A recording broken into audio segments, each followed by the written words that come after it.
Good afternoon, and thank you for joining us on this Friday, September 3rd. Live from the Beasley Media Complex in Boone, this is the Appalachian Weekly News. I'm Xanayra Marin-Lopez. And I'm Biddix. With our return to campus this fall, the university is yet again taking measures against the COVID-19 virus. Face coverings are required in all indoor spaces, regardless of whether you are vaccinated or not. When teaching, those who are fully vaccinated are allowed to pull their mask down. Free testing is offered every Wednesday at the Holmes Convocation Center from noon to 3 p.m. You can also get tested at Student Health Services and at App Healthcare. As of right now, the university has chosen to not require vaccines. But if you are vaccinated, students, faculty, and staff must upload their vaccine status via MedPortal. Once this is done, you are eligible to win prizes such as scholarships, AirPods, and App Ski Mountain passes. App State's COVID-19 dashboard updates every Monday, and as of this week, 51% of students and 88% of employees are vaccinated. There are 81 active cases in students and 2 active cases in employees. A lot of sophomores last year did not get that true freshman experience. Our correspondent Shannon Pendleton talked to some students about their experiences and how this year is much different. Are you a sophomore on campus and feel like you did not get to experience your freshman year just like everyone else? Well, you are not alone. Many sophomores on campus feel the exact same way that you do. They feel like they're still a first-year student. Megan Robin talks about some of the differences in App State's university housing dorm room rules between her first year and this year. I guess there's not as many rules in the dorms. Hearing from my cousin who's a freshman this year that the rules are a little bit more different than we had to deal with last year, I would say. Even with the COVID procedures, limited events, and limited people, Robbins tells how she still found her sense of belonging here on campus. Just getting to know those people that you live with and connecting in that way, I would say, helped a lot in joining clubs and getting to meet people that way as well. Although it's not ideal to go through college while in the middle of a pandemic, there's not a regret on Robin's end. I definitely would have still continued. I don't regret coming here. Even during a pandemic, it was still a really good time here. So are sophomores the new freshmen? If you still feel a little lost and need extra resources to help you with this transition, you can go to www.onlinestudents.appstate.edu/student/resources. This can help with the smoother transition into the first few weeks of classes and to your new semester on campus. For the Appalachian Weekly News, I'm Shannon Pendleton. Price Lake at Julian Memorial Park is closed after heavy rain caused an issue within the dam. Officials were able to open the dam before the rain, but something inside the dam broke when they went to close it. This causes any water that enters the lake to immediately drain through the dam, leaving the lake empty. Visitors are seeing a very different side of Price Lake, causing mixed emotions. Parkway officials have recently announced the dam has been fixed, and they expect the lake to fill back up within the next 2 weeks. Just a few weeks ago, Boone felt a terrible storm that not only affected the roads, but also people's homes. Our correspondent Grace Powers got to take a look inside one student apartment complex who had to have their floors replaced. Tropical Storm Fred rolled through on August 17th and 18th, dumping over 6 inches of rain here in Boone. And the residents here at Steeplechase Hardin Street apartment complex had to learn the hard way that their apartments were not built to withstand the flooding. The rainfall from Tropical Storm Fred left much of the Boone area underwater. Here at 311 Hardin Street, the residents of the Steeplechase Hardin Street complex were left scrambling as the water seeped up through the floors, flooding their apartments. The apartment complex is managed by the Winkler organization, and when residents called the emergency line to report their apartments being flooded, they were told, "What do you want us to do? We can't stop the rain." 2 days after the flooding, fans and dehumidifiers were placed in the flooded units. It took a week for the floors to be taken out and replaced with new hardwood laminate flooring. I talked to Judah Goheen at the Winkler organization about fixing the damages in the complex. Maybe roughly 10 units total that were affected, but kind of on different scales, or levels. But yeah, we had, obviously we tried to prepare for it as much as possible, but we did have a couple of issues related to the storm. So we handled all of our water situations properly, had everything dried up so we don't have any mold issues and all that. We take that very seriously. all the residents living in units affected by the flooding have received new floors and a partial rent reimbursement for dealing with the less than ideal living situation that was caused by the flooding. For Appalachian Weekly News, I'm Grace Powers. Restaurants have had a tough go over the last year and a half due to COVID-19 and labor shortages. Black Cat Burrito is one local restaurant that has had to close multiple times. Most recently in July, saying on their Instagram page, quote, "COVID has affected every business differently and we need a break and a restart," unquote. Black Cat plans to open up again in September or late fall. McAllister's in the Student Union is another restaurant that has been affected. In October of 2020, McAllister's closed their doors due to a lack of funds. McAllister's, a fan favorite of App State students, does not have a timetable yet for their return. After months of rescheduling, Luke Combs will finally be performing at The Rock again. Stephen, do you think you're going to go tomorrow? I'm actually heading to Asheville to get out of all of this Boone traffic. You're right. Well, even though the concert is tomorrow, some people are still trying to get their hands off their tickets. This week, I got to take a look at why. Right now, the seats might be empty, but tomorrow at Kid Brewer Stadium, fans from far and wide will be here to see country singer Luke Combs, whether it rains or pours. Although it may feel like it, everyone you may know might not be at the concert. This last week before, the Boone community has been scrambling to sell their tickets online at App State Classifieds at various prices. Luke Combs first announced his concert at his almost alma mater in 2020. Originally scheduled for May 2nd, the COVID-19 pandemic delayed this first date. Then, when May 2020 came around and the pandemic worsened, the concert was yet again postponed to May 2021. After this third time rescheduling, the concert is set to happen this Saturday, September 4th. Junior Rachel Longenbach is one of the many people in Boone selling their tickets, and she explains why she thinks this is the case. I know some people are just selling it to make a profit, or like other people just have different reasons why they can't go. Because it was like they were intending for this to happen like May of 2020, and now it's September of 2021. The concert's been rescheduled 3 times. But of course, another reason people have to sell their tickets is COVID-19. According to App State's COVID-19 dashboard, as of August 30th, just 51% of students are vaccinated. Because the concert is outside, the university is not requiring masks at the event.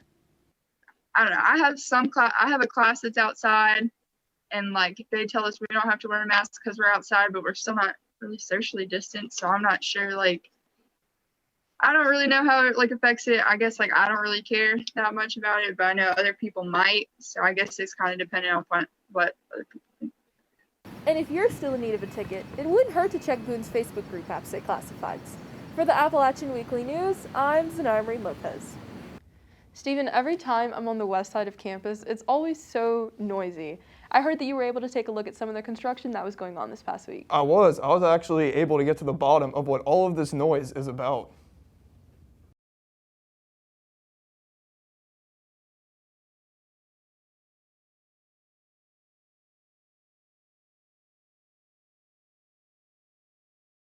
It seems like everywhere you look nowadays at App State, there's some type of construction going on, especially on the west side of campus. Well, App State is taking the initiative to improve and rebuild dorms to help the freshmen experience.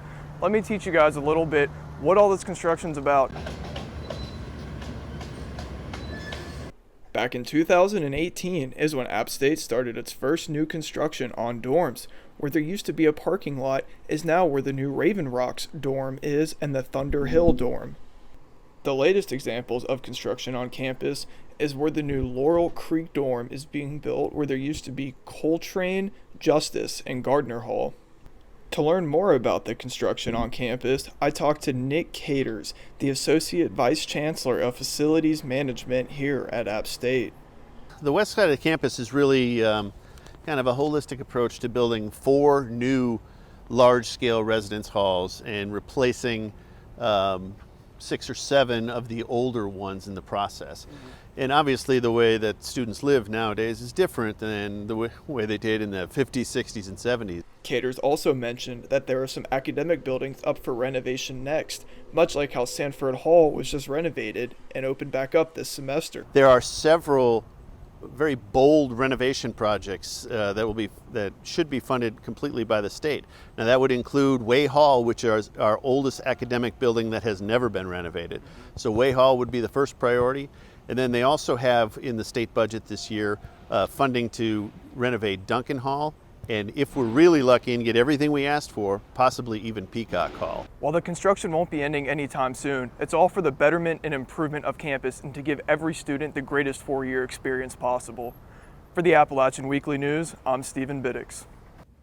Xanayra, did you catch the game last night? Yeah, I was watching the game in Boone with everyone who didn't make the trip down the mountain. But Josh, what more do you have for us? Thanks, Xanayra. I was fortunate enough to be at the game, and let me tell you, it was one to remember. Our correspondent, Zach White, has more on the electric game day atmosphere in Charlotte. On Thursday, September 2nd, Appalachian State and East Carolina met in Charlotte, North Carolina to kick off the 2021 football season. Over 37,000 fans from all over the Carolinas gathered at Bank of America Stadium to celebrate what some hope is a new in-state rivalry.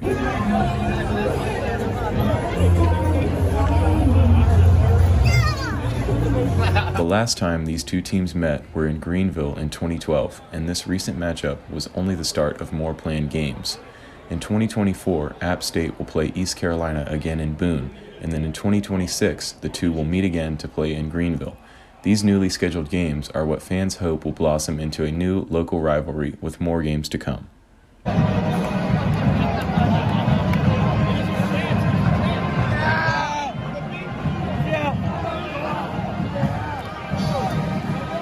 Besides football, the Mountaineers also had a special group with them for the first time since 2019. Due to COVID constraints, the marching band has been unable to attend and play at games, but fans were happy to see them out at Bank of America Stadium. Coming into the game, App State was heavily favored to win and did just that. Our offense was led by quarterback Chase Bryce, who completed 20 for 26 passes, resulting in 259 yards. We can look forward to more App State football as we travel to Miami on September 11th to face off against the Hurricanes. Go Mountaineers! Yeah, Mountaineers!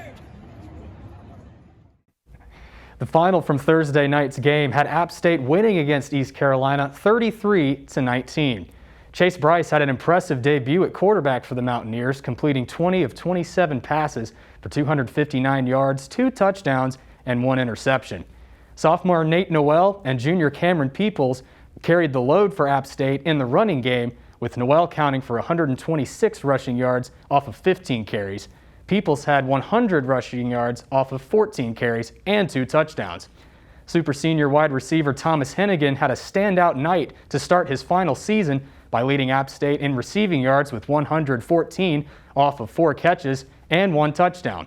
With 186 total catches, Hennigan needs 22 more in order to break App State's all-time record of 208 catches set by Andrew Peacock in 2013. Corey Sutton also caught a touchdown pass in his return to the football field after choosing not to play last season. The Mountaineers travel to Hard Rock Stadium in Miami, Florida to play the Miami Hurricanes next Saturday. Boone saw the arrival of a new soccer team this summer. Our correspondent Alex Urquiza has the story. Alex Urquiza here reporting outside the Ted McEnroe Soccer Complex, where Appalachian Football Club held their first ever season in the National Premier League Soccer League. Appalachian FC joined the National Premier League Soccer League in part of the League 2021 expansion. It was exciting because everybody in the group, most of the guys that didn't have plans for the summer, they responded really quickly, we want to go back, want to play together. So it was kind of like a very exciting moment to just be with the guys. In their first season in the NPSL, Appalachian FC finished 3rd in the Southeast Conference.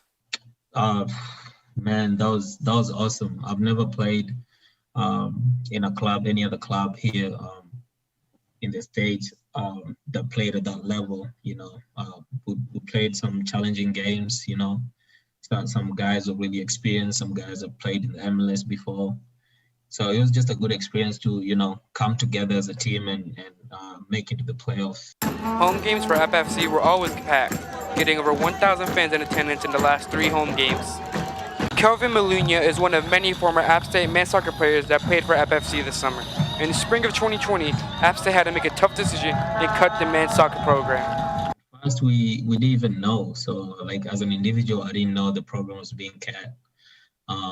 And they told us the reason.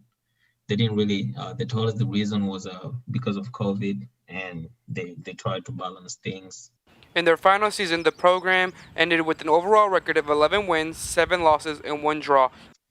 My favorite memory was actually when we won that big game against Chapel Hill. When we went to that game, we were very focused, but we went there as the underdogs. Kelvin now attends Marywood University in St. Louis, Missouri, where he continued his college soccer career. For the Appalachian Weekly News, I'm Alex Keith. App State women's soccer fell to the College of Charleston on Thursday afternoon, losing 0-2. The College of Charleston tallied 15 total shots, 7 on goal, compared to the Mountaineers' total of 8 shots and 2 on goal. Both on-goal shots came from sophomore Brecklin Mentith. App State's next match takes place against Wake Forest in Boone on Sunday, September 5th at 6 p.m., which will be streamed on ESPN+. That's all for sports this week. Xanayra, Stephen, back to you.